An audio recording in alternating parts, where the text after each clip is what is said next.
Snow-blanketed bowel will pour in a rare December hush, turning the narrow streets of the old neighborhood into something almost magical. Inside the small two-bedroom house on Street 4B, Alex Thompson tried to keep the magic alive for his daughter.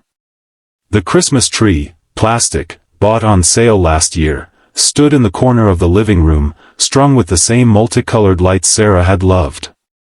Beneath it lay 4 modest gifts, a science kit and a new sketchbook for 8-year-old Lily, a pair of wool socks for himself, and one mystery package he'd wrapped in plain brown paper, not sure he'd ever open it.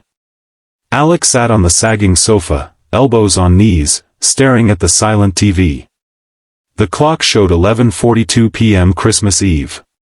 Lily had finally drifted off upstairs after reading The Night Before Christmas twice and insisting they leave biscuits and milk on the table for Santa. She still believed. Alex guarded that belief the way a soldier guards the last dry match in a storm. 2 winters ago Sarah had walked out. No dramatic fight, no other man, just a quiet suitcase, a note that said, "I can't breathe here anymore," and the sound of a taxi pulling away. She moved to Lahore, then somewhere farther north. The divorce was quick and civil. She sent money when she could, called on birthdays, but never visited. Each Christmas since had been quieter than the last. Tonight the silence felt heaviest. Alex had worked a double shift at the garage, fixing heaters and tire chains until his fingers cracked from the cold. Friends had texted invitations to dinner or drinks, he'd replied with thanks and excuses. What was there to celebrate? Another year of being the only parent, the only cook, the only one to check for monsters under the bed? He rubbed his face. Maybe he'd open one of Lily's gifts early, just to feel something. But no, that would be cheating her out of the moment. Then came the knock. 3 soft taps against the metal gate outside, then again on the wooden door. Alex stiffened. No one visited this late. Not neighbors, not delivery boys, not even the police who sometimes checked on single-parent homes during holidays. He stood, heart picking up speed. Through the frosted glass panel he saw only a dark shape against the falling snow. "Who's there?" he called, keeping his voice low so it wouldn't carry upstairs. A pause.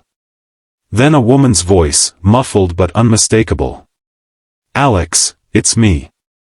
The air left his lungs. "Sarah."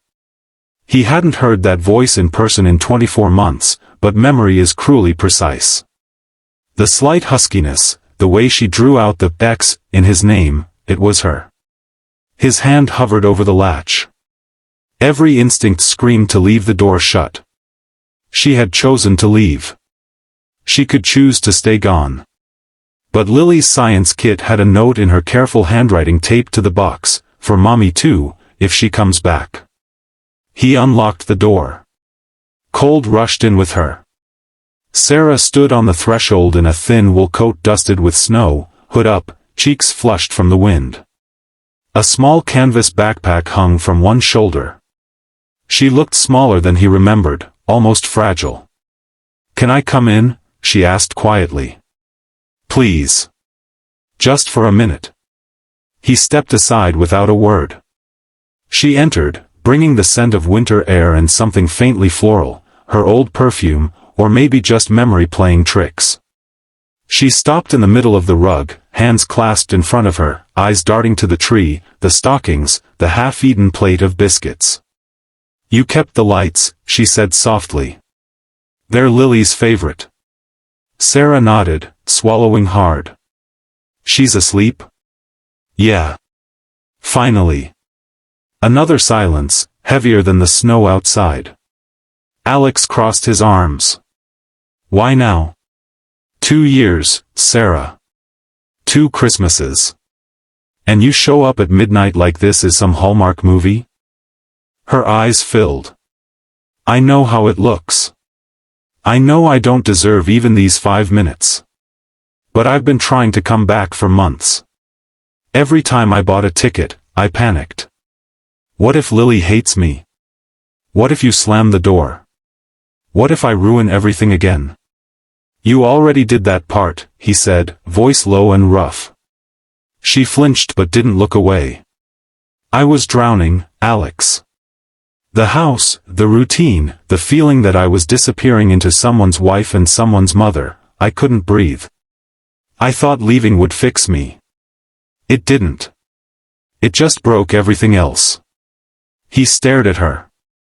You think I didn't feel that too? Every day? But I stayed. For her. I know. Tears slipped down her cheeks. I've spent 2 years in therapy, in different cities, trying to figure out who I am without running. I'm not asking you to forget. I'm asking for a chance to show you I've changed. Even if it takes years. Even if you never trust me again.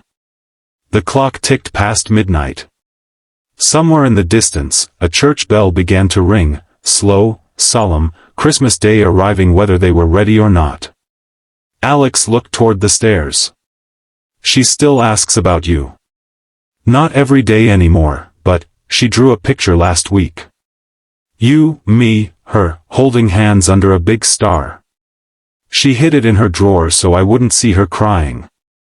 Sarah covered her mouth, shoulders shaking. He exhaled slowly. I'm not saying yes tonight. I'm not saying we're fixed. But it's Christmas. And Lily deserves to wake up and know her mother came back, even if we don't know what happens next. Sarah nodded, wiping her face with her sleeve.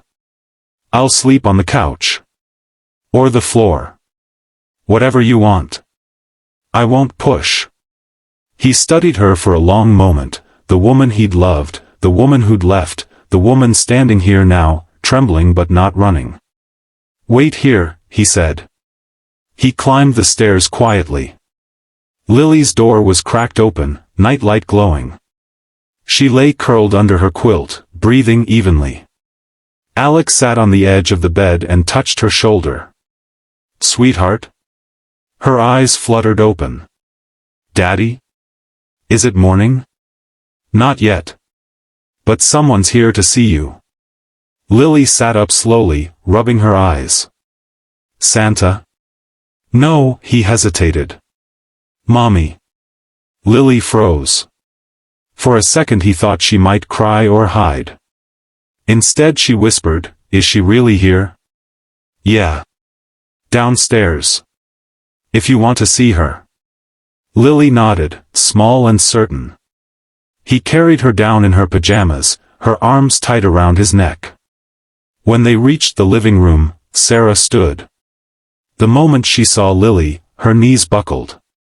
She sank to the rug and opened her arms.